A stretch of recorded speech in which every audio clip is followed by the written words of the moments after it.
नमस्कार दोस्तों, यूपीएससी तैयारी यूट्यूब चैनल में आप सभी का स्वागत है। हम अब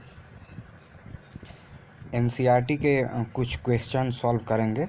यूपीएससी और यूपीपीसीएस और अन्य अदर स्टेट पीसीएस के एग्ज़ामों के मद्देनज़र देखते हुए कुछ क्वेश्चन आपके सामने मैं देने जा रहा हूं। उसको आप खुद सॉल्व कीजिए और कमेंट करके बताइए कि आप कितना सही कर पा रहे हैं।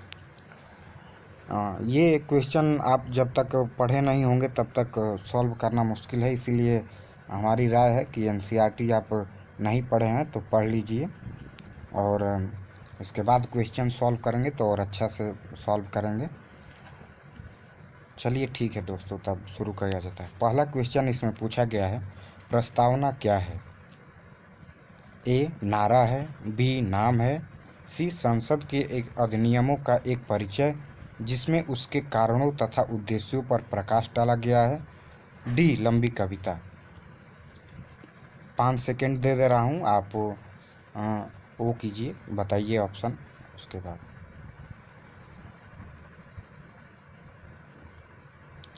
तो देखिए इसका ऑप्शन होगा सी, क्योंकि नारा हो ही नहीं सकता है। नाम, प्रस्तावना नाम नहीं है भाई, क्योंकि प्रस्तावना है संसद के अधिनियमों का एक परिचय है जिसमें उसके कारणों तथा उद्देश्यों पर प्रकाश डाला है, यही होगा। और लंबी कविता तो है ही नहीं, इससे यानी कि संसद का जैसे प्रस्तावना की परिभाषा जो होता है वही हो गया। यानी कि प्रस्तावना वह एक भूमिका की तरह होता है जिसमें वो उद्देश्य और संविधान का दर्शन एक तरफ से दिखता है। तो ये आपका इसमें सी आंसर है। और क्वेश्चन नंबर अब दूसरा हम लोग देखते हैं। निम्नलिखित में से कौन सा कथन सत्य नहीं है? ए प्रस्तावना संविधान का अंग होती है, प्रस्तावना संविधान का अंग नहीं होती है। सी दिया है न्यायोचित नहीं है, डी है उपरोक्त कोई नहीं। 5 सेकंड दे रहा हूँ, आप आंसर बताइए।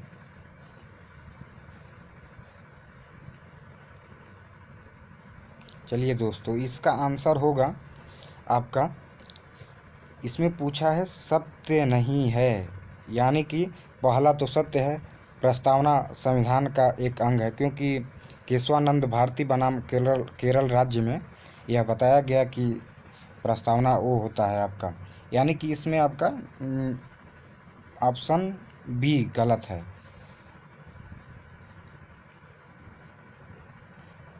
और तीसरा क्वेश्चन देखते हैं। प्रस्तावना का विचार निम्नलिखित में से है?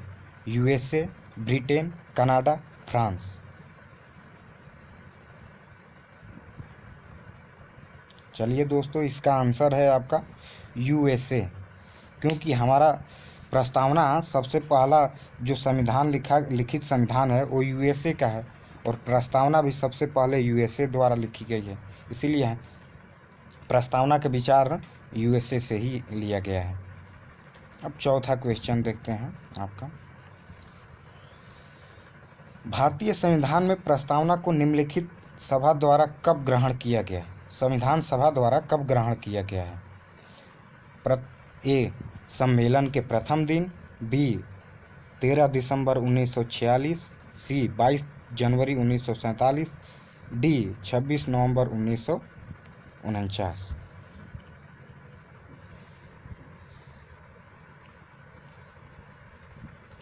तो दोस्तों इसका आंसर होगा 22 जनवरी 1947। देखिए सम्मेलन के प्रथम दिन ये तो होगा ही नहीं, इसको भूल जाइए। बी 13 दिसंबर 1946, इसी दिन जवाहरलाल नेहरू ने प्रस्तावना को वो किया था, प्रस्तुत किया था संविधान सभा में, और 22 जनवरी 1947 को इसको ग्रहण कर लिया गया, और 26 नवंबर 1949 को हमारा संविधान लागू कर दिया गया था। यानी इसका आंसर सी हो गया आपका। पांचवा क्वेश्चन, प्रस्तावना की भाषा निम्नलिखित में से किस देश के संविधान से ग्रहण की गई है? पहला America, Australia, Canada, France.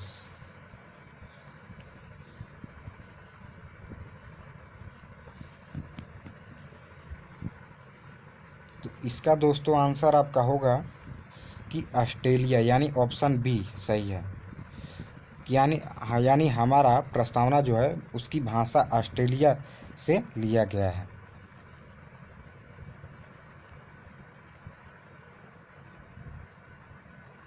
Question number अब देखिए अगला, निम्नलिखित किस शब्द समूह को प्रस्तावना में 42वें संविधान संशोधन अधिनियम 1976 द्वारा जोड़े गए हैं?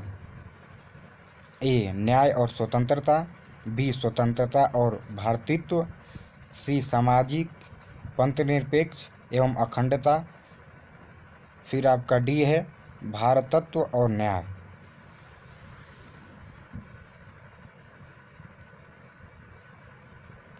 इसका आंसर दोस्तों होगा आपका सी, यानी कि समाजवादी पंथनिरपेक्ष एवं अखंडता। ये 42वें संविधान संशोधन में जोड़ा गया था, इंदिरा गांधी की सरकार में इसको जोड़ा गया था। नेक्स्ट क्वेश्चन आप देखिए, भारतीय संविधान की कौन से न्याय की बात करती है?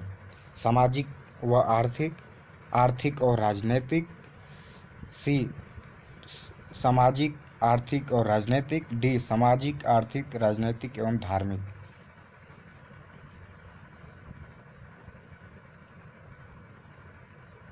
तो दोस्तों इसका आंसर आपका होगा सी, यानी कि सामाजिक एवं सामाजिक और आर्थिक तो हो ही नहीं सकता है, बी आर्थिक और राजनीतिक भी नहीं है, सी इसमें तीनों न्याय की बात की है, सामाजिक आर्थिक और राजनैतिक, यानी इसका आंसर सी है। अब नेक्स्ट क्वेश्चन देखिए, भारतीय संविधान निर्मात्री सभा की स्थापना किसने की? भारतीय जनता ने, ब्रिटिश संसद के एक अधिनियम में, ए व बी दोनों सही है, उपरोक्त में से कोई नहीं।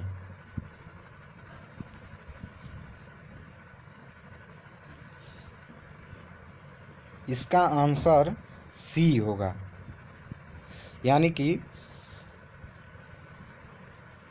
सी होगा आपका, भारतीय जनता ने भी की है और ए और बी दोनों सही है। यानी कि ब्रिटिश संसद के एक अधिनियम से, आप जानते ही होंगे कि ब्रिटिश संसद ने ही एक अधिनियम के द्वारा संविधान सभा को बनाने का प्रस्ताव रखा था, और भारतीय जनता जो कि अप्रत्यक्ष रूप से राज्य विधानमंडल के द्वारा सदस्यों को चुनी थी।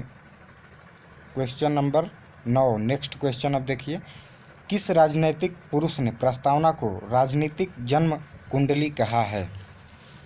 और ए है वारकर, जे.बी. कृपलानी, के.एम. मुंशी, पंडित जवाहरलाल नेहरू। इसमें आपका ऑप्शन दिया है, आप आंसर बताइए इसमें। इसका आंसर आपका सही है सी, के.एम. मुंशी। के.एम. मुंशी ने कहा था प्रस्तावना को राजनीतिक जन्म कुंडली कहा है। और आपको यहीं बता दिया जाए, वारकर जो थे, वारकर उन्होंने कहा था वृद्धावस्था का प्रलेख, प्रस्तावना को वृद्धावस्था का प्रलेख कहा था। और जे.बी. कृपलानी ने कहा था कि एक लोक कल्याणकारी राज्य के रहस्यात्मक सिद्धांत है। प्रस्तावना एक लोक कल्याणकारी राज्य के रहस्यात्मक सिद्धांत है। और फिर पंडित जवाहरलाल नेहरू ने कहा था एक सुदृढ़ निश्चय, एक प्रतिज्ञा और एक संकल्प है।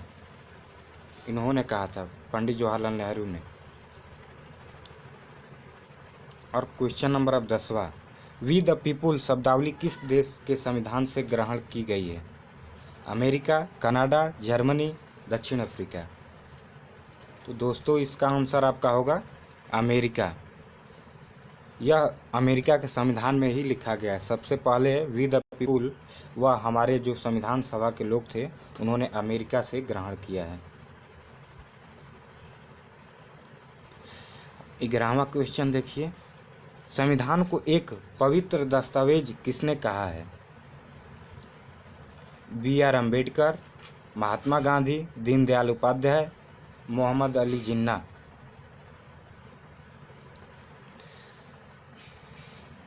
इसमें आपका सही होगा संविधान को एक पवित्र दस्तावेज। संविधान की बात हो रही है या प्रस्तावना नहीं है, यानी B.R. अम्बेडकर ने कहा था। महात्मा गांधी तो खैर वो संविधान पूरा होने से पहले ही वो हो गए थे, उनका स्वर्गवास हो गया था। जिन्ना थे ही नहीं। दीनदयाल उपाध्याय की कोई वैसी भूमिका ही नहीं है संविधान में। 12वां आइए क्वेश्चन।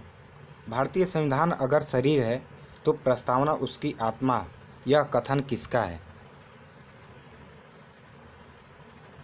पहला पंडित जवाहरलाल नेहरू, डॉक्टर सुभाष कश्यप, महात्मा गांधी, रजनी कोठारी। तो दोस्तों इसका ऑप्शन आपका सही है बी, यानी डॉक्टर सुभाष कश्यप। इन्होंने कहा था कि भारतीय संविधान अगर शरीर है तो प्रस्तावना उसकी आत्मा है। जवाहरलाल नेहरू ने कहा था कि प्रस्तावना एक सुदृढ़ निश्चय, एक प्रतिज्ञा और एक संकल्प है। 13वां, संविधान में उद्देश्य प्रस्ताव को किसने रखा था? J.B. Kripalani, K.M. Munshi, Pandit Jawaharlal Nehru, A.K. Iyer. एक बार और क्वेश्चन देख लीजिए। संविधान सभा में उद्देश्य प्रस्ताव को किसने रखा था? J.B. Kripalani, K.M. Munshi, Pandit Jawaharlal Nehru, A.K. Iyer. ये थोड़ा सा गड़बड़ छप गया है, यहाँ पे आपका मुंशी है और यहाँ पे के है, K.M. मुंशी, पंडित जवाहरलाल नेहरू। इसका आंसर आपका है सी। संविधान सभा में उद्देश्य प्रस्तावना को किसने रखा था? आपको हम उसी समय बता रहे थे, शुरू में ही ये क्वेश्चन पूछा गया था कि आपका वो 13 दिसंबर 1946 को पंडित जवाहरलाल नेहरू ने प्रस्ताव रखा था और इसे 22 जनवरी 1947 को ग्रहण कर लिया गया। अब आइए अगला क्वेश्चन देखा जाए। भारतीय संविधान की प्रस्तावना में निम्नलिखित में से किस स्वतंत्रता का वर्णन नहीं है? पहला है विचार की स्वतंत्रता, विचार प्रकट करने की स्वतंत्रता, विश्वास की स्वतंत्रता, आर्थिक स्वतंत्रता।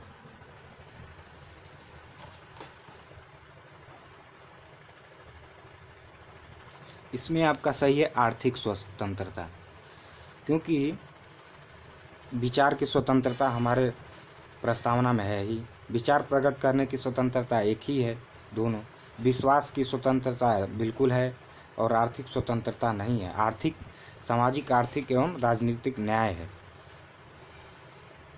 15वां क्वेश्चन देखिए। भारतीय संविधान का कौन सा भाग संविधान की आत्मा कहलाता है? मूल अधिकार, राज्य के नीति निर्देशक तत्व, उद्देशिका, संवैधानिक उपचारों का सिद्धांत। हम लोग क्या पढ़ रहे हैं? उद्देशिका। बिल्कुल यही उद्देशिका है आपका, इसका आंसर सी होगा। 16वां देखिए। भारत की उद्देशिका को किस दार्शनिक ने वृद्धावस्था का प्रलेख कहा है? अभी हम बताए थे इसको, वृद्धावस्था का प्रलेख दिया इसमें ग्रेनविल ऑस्टिन, वार्कर, अरस्तु, मैकियावेली। यहाँ पे ये अरस्तु है, आप कर लीजिएगा, ये इसका आंसर बी सही है, वार्कर ने कहा था। अगला क्वेश्चन। निम्नलिखित में से किस महापुरुष ने के संविधान की उद्देशिका को एक सुदृढ़ निश्चय, एक प्रतिज्ञा और एक संकल्प कहा है? डॉक्टर सुभाष कश्यप, ठाकुर दास भार्गव, पंडित जवाहरलाल नेहरू, MP पायली। इसका आपका आंसर होगा पंडित जवाहरलाल नेहरू। हम पहले ही बताए थे वहाँ पे भी कि उन्होंने उद्देशिका को एक सुदृढ़ निश्चय, एक प्रतिज्ञा और एक संकल्प कहा है। अगला क्वेश्चन, भारत में लौकिक सार्वभौमिकता है क्योंकि संविधान की प्रस्तावना आरंभ होती है प्रजातांत्रिक भारत शब्द से, जनता के जनतंत्र शब्द से, जनता के लोकतंत्र शब्द से, डी है आपका हम भारत के लोग शब्द से। इसका आंसर आपका होगा डी, यानी हम भारत के लोग। लास्ट क्वेश्चन है, निम्नलिखित में से किस केस में कहा गया है कि प्रस्तावना संविधान का अंग नहीं है? बहुत इंपॉर्टेंट क्वेश्चन है। ए के गोपालन विवाद, बी है बेरुबाड़ी विवाद, सी है प्रिवी पर्स विवाद, केशवानंद भारती विवाद। तो देखिए, आपको हम बता दें कि प्रस्तावना संविधान का अंग नहीं है, बेरुबारी में कहा गया था। और ये तो आपका बेरुबारी में हो गया। और केशवानंद भारती में कहा गया था कि प्रस्तावना संविधान का अंग है, इसमें ही माना गया था। नमस्कार दोस्तों, फिर अगले ऐसे ही कुछ क्वेश्चन को लेकर आपके सामने प्रस्तुत होऊंगा। धन्यवाद। कमेंट करके ज़रूर बताइए कि आपका कितना क्वेश्चन सही हुआ है। नमस्कार दोस्तों, यूपीएससी तैयारी यूट्यूब चैनल में आप सभी का स्वागत है। आज हम नागरिकता से संबंधी कुछ प्रश्न हल करेंगे जो एनसीईआरटी से रिलेटेड है। आपको मैं 5 सेकंड दूंगा और आप इसे सॉल्व कीजिएगा और मैं खुद आंसर भी बता दूंगा। चलिए शुरू करते हैं। स्टार्ट करते हैं। पहला क्वेश्चन, नागरिकता भारतीय संविधान के किस भाग में वर्णित है? भाग 1, भाग 2, भाग 3, भाग 4।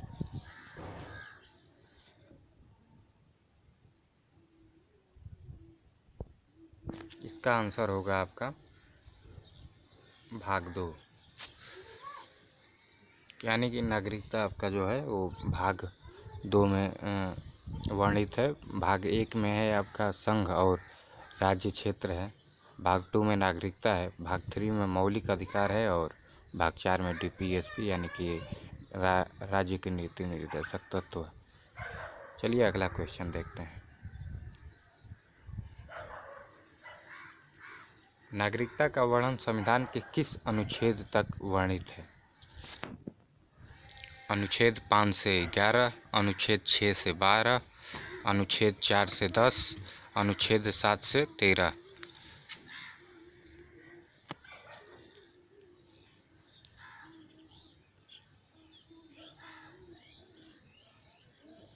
इसका आंसर होगा आपका अनुच्छेद 1 सही है, यानी कि अनुच्छेद 5 से 11 तक वर्णन है। चलिए अगला क्वेश्चन देखते हैं। भारत में एकल नागरिकता का प्रावधान है, यह व्यवस्था निम्नलिखित में से किस देश से उधार ली गई है? Switzerland, Canada, America, Britain.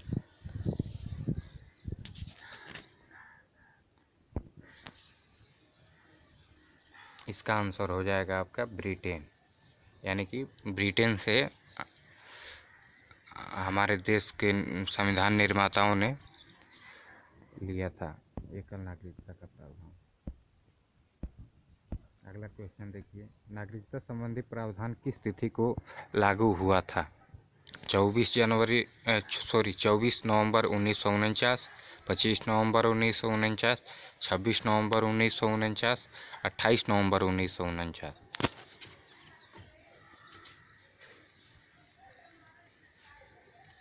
इसका आंसर आपका हो जाएगा 26 नवंबर 1949 को, यानी कि इसी दिन हमारा संविधान बन गया था और यह प्रावधान उसी दिन लागू हो गया। अगला क्वेश्चन देखते हैं। निम्नलिखित में से कौन नागरिकता के अर्जन हेतु शर्तों को नियत करने के लिए सक्षम है? चुनाव आयोग, राष्ट्रपति, राज्यों की विधानसभाएं, संसद।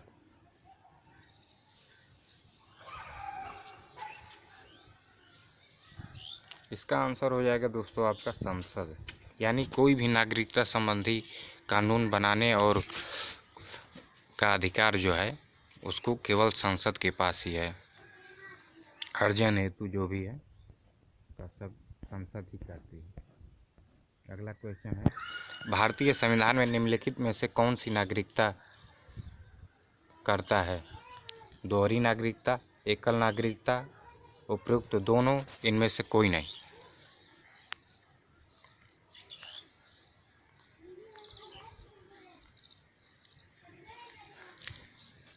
भारतीय संविधान निम्न में से कौन सी नागरिकता करता है, यानी कि एकल नागरिकता को वह मान्यता देता है।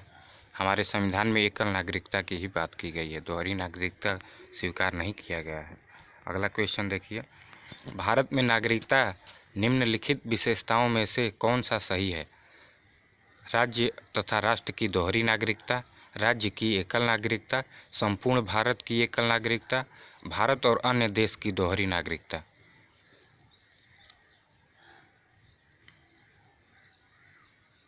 इसमें आपका वही ऊपर वाला ही सही है, यानी इसका आंसर सी हो जाएगा, संपूर्ण भारत की एकल नागरिकता सही है इसका आंसर। अगला क्वेश्चन देखिए फिर, भारतीय नागरिकता नहीं प्राप्त की जा सकती है जन्म द्वारा, देशीयकरण द्वारा, किसी भूभाग के सम्मिलित द्वारा, भारतीय बैंक में धन जमा करके।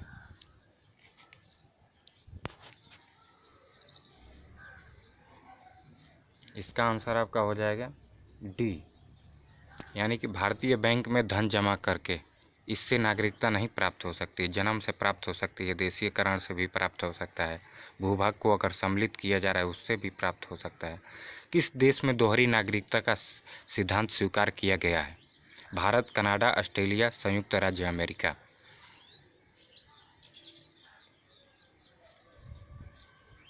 इसका आंसर हो जाएगा दोस्तों डी, यानी संयुक्त राज्य अमेरिका में दोहरी नागरिकता प्राप्त है, यानी वहाँ जो लगभग 50 राज्य हैं, और यानी 50 राज्य की अलग नागरिकता है और देश की अलग नागरिकता है।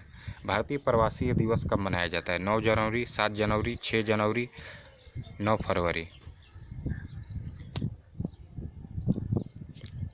इसका आंसर आपका हो जाएगा 9 जनवरी को ही भारतीय प्रवासी दिवस को मनाया जाता है। अगला क्वेश्चन देखिए, भारत की नागरिकता प्राप्त की जा सकती है जन्म द्वारा, रजिस्ट्रेशन द्वारा, देशीयकरण द्वारा, वंश परंपरागत द्वारा, अर्जित भूभाग के भारतीय संघ में विलय से। उपयुक्त में से कौन सा कथन सही है? दिया है 1 2 3, 1 3, 1 2 3 4, उपयुक्त में से सभी।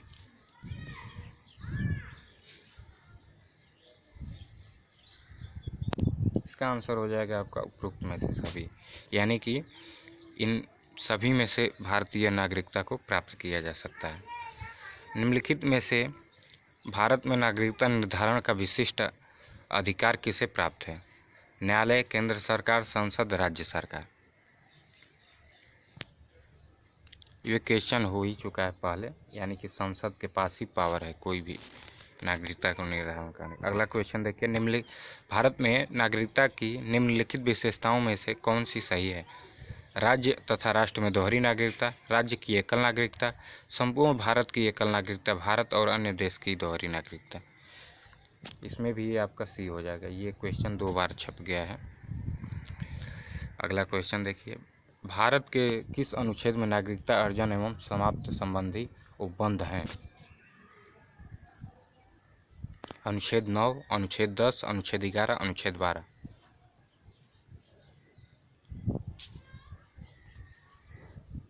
इसमें आपका आंसर सही हो जाएगा ए, यानी कि अनुच्छेद 9 में इसमें कहा गया है कि अगर कोई व्यक्ति अगर किसी दूसरे देश की नागरिकता प्राप्त कर लेता है तो उसकी भारतीय नागरिकता समाप्त हो जाएगी।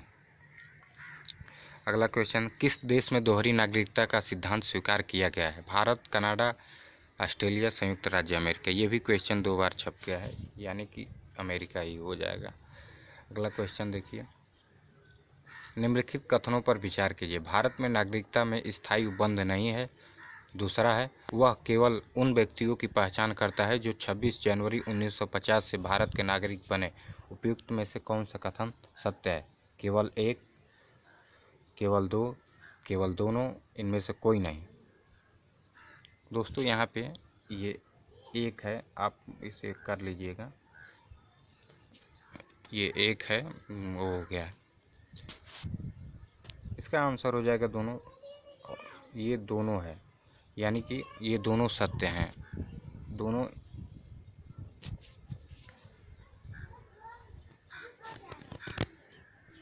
निम्नलिखित में से किस वर्ष नागरिकता अधिनियम 1955 में संशोधन नहीं किया गया? 1986, 1963, 2003, 2015। इसका आंसर हो जाएगा दोस्तों बी, यानी कि 1963 में नहीं किया गया था नागरिकता। नहीं तो आपको 1986 में किया गया है, 2003 में भी किया गया है, 2015 में भी किया गया है। अगला क्वेश्चन देखिए, संसद द्वारा पारित किसी अधिनियम में नागरिकता के अर्जन और समाप्ति का प्रावधान है? नागरिकता अधिनियम 1955, नागरिकता संशोधन अधिनियम 1986, नागरिकता संशोधन अधिनियम 2003, नागरिकता संशोधन अधिनियम 2015।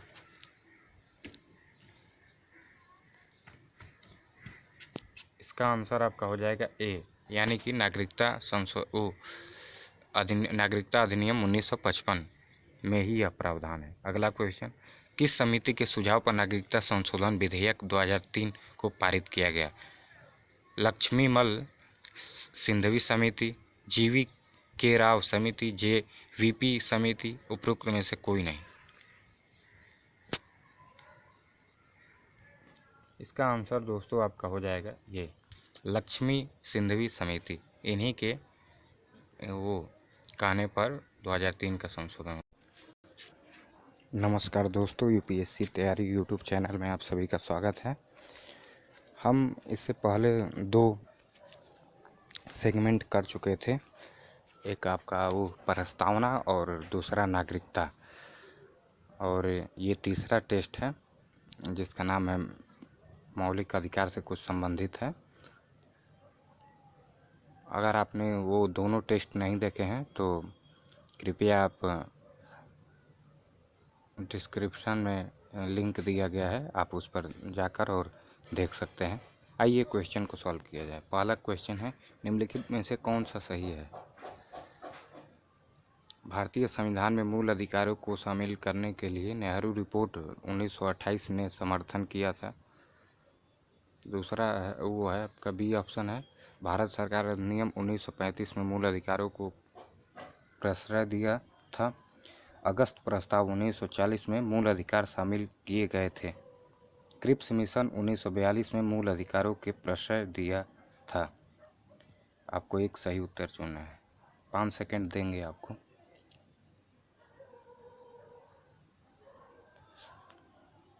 और आपका इसका सही आंसर हो जाएगा ऑप्शन ए, यानी कि भारतीय संविधान में मूल अधिकारों को शामिल करने के लिए नेहरू रिपोर्ट 1928 में ने समर्थन किया था। चलिए आइए अगला क्वेश्चन देखा जाए। अगला क्वेश्चन है आपका, निम्नलिखित में से किसको संविधान द्वारा मौलिक अधिकारों को लागू करने की शक्ति दी गई है? भारत के सभी न्यायालयों को, संसद को, राष्ट्रपति को, सर्वोच्च न्यायालय एवं उच्च न्यायालयों को।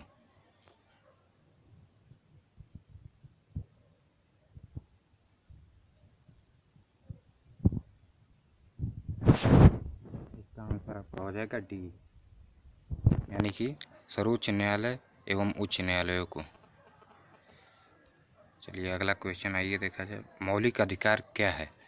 वाद योग्य, अवाद योग्य, लचीले, कठोर।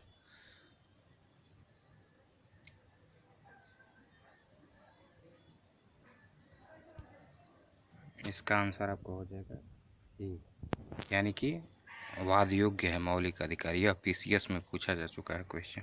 अगला क्वेश्चन आइए, भारतीय संविधान में किस अनुच्छेद के अंतर्गत नागरिकों को मौलिक अधिकार दिए गए हैं? 112 से 115, अनुच्छेद 222 से 235, अनुच्छेद 12 से 35, इनमें से कोई नहीं।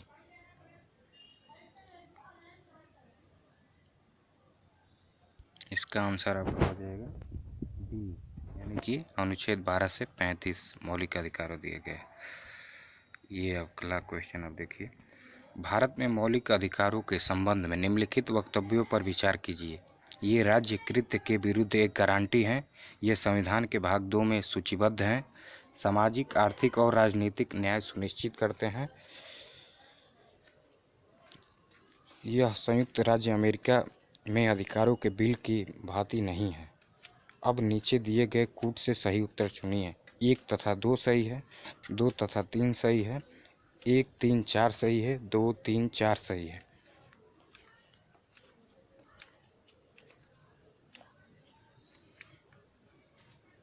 इसका आंसर हो जाएगा आपका 1 और 2, यानी कि ऑप्शन ए। ये भारत राज्य ये राज्य कृत्य के विरुद्ध गारंटी है और ये संविधान के भाग 2 में सूचीबद्ध है। आइए अगला क्वेश्चन देखा जाए। समानता का अधिकार संविधान के निम्न अनुच्छेदों में से किनके अंतर्गत दिया हुआ है? अनुच्छेद 13, अनुच्छेद 14, अनुच्छेद 15, अनुच्छेद 16। नीचे दिए गए कूटों में से सही उत्तर का चयन करिए। 1 और 2, 1, 2, 3, 2, 3, 4 सभी।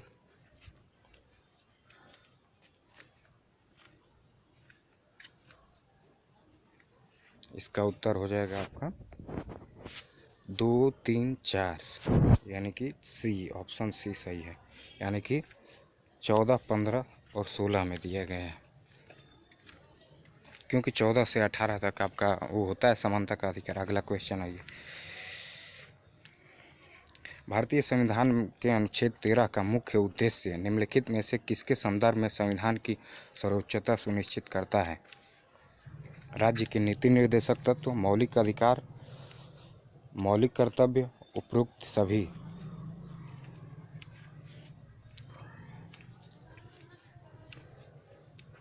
इसका ऑप्शन हो जाएगा आपका बी, मौलिक अधिकार को।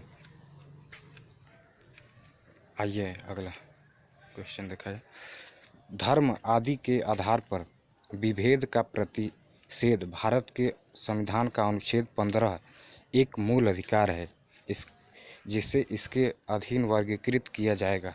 धर्म की स्वतंत्रता का अधिकार, शोषण के विरुद्ध अधिकार, सांस्कृतिक और शैक्षिक अधिकार, समानता को अधिकार।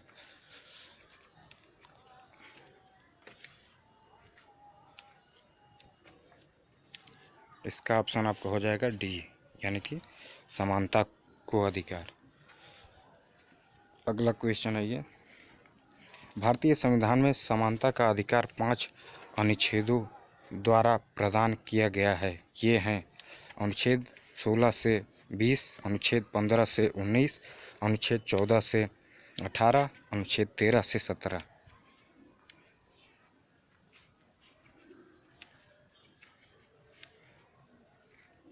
इसका आंसर हो जाएगा आपका सी, यानी कि अनुच्छेद 14 से 18 तक दिया गया है। अगला क्वेश्चन, भारतीय संविधान में जैसा निहित है निम्न में से कौन सा समानता के मौलिक अधिकार में सम्मिलित नहीं है? कानून के समक्ष समानता, सामाजिक समानता, अवसर की समानता, आर्थिक समानता।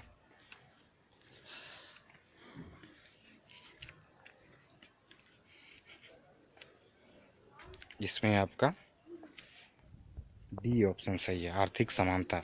आर्थिक समानता नहीं दिया गया है। अगला क्वेश्चन देखिए, मौलिक अधिकारों के अंतर्गत कौन सा अनुच्छेद बच्चों की शोषण से संबंधित है? अनुच्छेद 17, अनुच्छेद 18, अनुच्छेद 23, अनुच्छेद 24।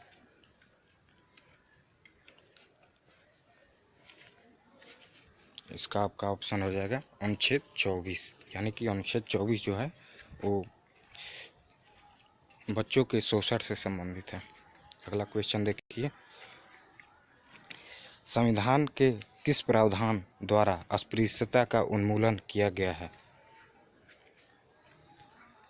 अनुच्छेद 14, अनुच्छेद 21, अनुच्छेद 17, अनुच्छेद 19। इसका ऑप्शन का हो जाएगा अनुच्छेद 17, यानी कि अनुच्छेद 17 में अस्पृश्यता का उन्मूलन दिया गया। अगला क्वेश्चन, भारतीय संविधान में अनुच्छेद 17 का संबंध है शिक्षा से, स्वास्थ्य से, अस्पृश्यता उन्मूलन से, खाद्य सुरक्षा से। इसका भी ऑप्शन आपका अस्पृश्यता का उन्मूलन से है। अगला क्वेश्चन देखिए,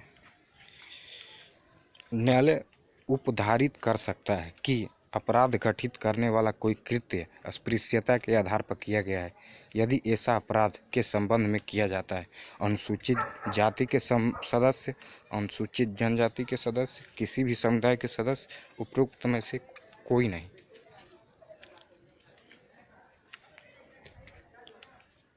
इसका आपका ऑप्शन अनुसूचित जाति के सदस्य के साथ ऐसा अगर होता है तो अस्पृश्यता माने। 15वां क्वेश्चन, भारत में अस्पृश्यता का निवारण निम्न में से किन उपायों द्वारा किया जा सकता है? कानून बनाकर, शिक्षा की उन्नति द्वारा, जनजागरण के द्वारा, नौकरियों में प्रवेश दिलाकर। पहला ऑप्शन दिया है 1, 2, 3 सही है, 2, 3, 4 सही है, 1 और 2 सही है, 2 और 4 सही है।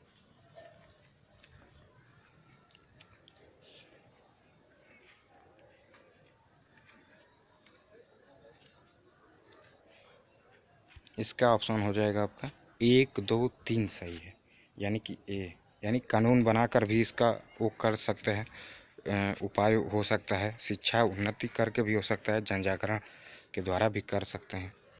अगला क्वेश्चन आप देखिए,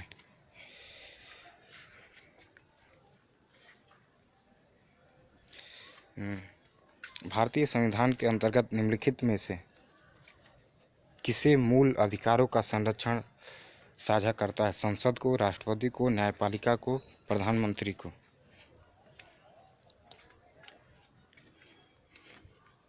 इसका ऑप्शन आपका सी हो जाएगा, यानी कि न्यायपालिका को। अगला क्वेश्चन 17, निम्नलिखित में से किस एक अधिकार को डॉक्टर भीमराव अंबेडकर द्वारा संविधान की आत्मा कहा गया है? पहला ऑप्शन धर्म की स्वतंत्रता का अधिकार, संपत्ति का अधिकार, समानता का अधिकार, संवैधानिक उपचार का अधिकार। इसमें संवैधानिक उपचार का अधिकार, यानी कि इन्हें डॉक्टर भीमराव अंबेडकर ने इसे संविधान का आत्मा कहा। अगला क्वेश्चन, निम्नलिखित अनुच्छेदों में से किस एक को डॉक्टर भीमराव अंबेडकर द्वारा संविधान का हृदय एवं आत्मा कहा गया है? अनुच्छेद 14, अनुच्छेद 25, अनुच्छेद 29, अनुच्छेद 32।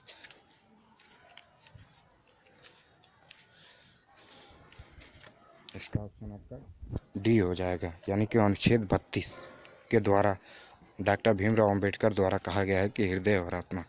अगला क्वेश्चन, व्यक्तिगत स्वतंत्रता के लिए उच्च न्यायालय निम्नलिखित में से किस रिट को जारी कर सकता है? परमादेश, अधिकार परीक्षा, बंधी प्रत्यक्षीकरण, प्रतिषेध।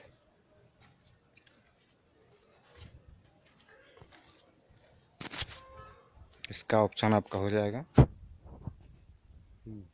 यानी कि बंधी प्रत्यक्षीकरण, उच्च न्यायालय। ठीक है दोस्तों, नमस्कार, फिर अगले वीडियो में मिलते हैं। धन्यवाद।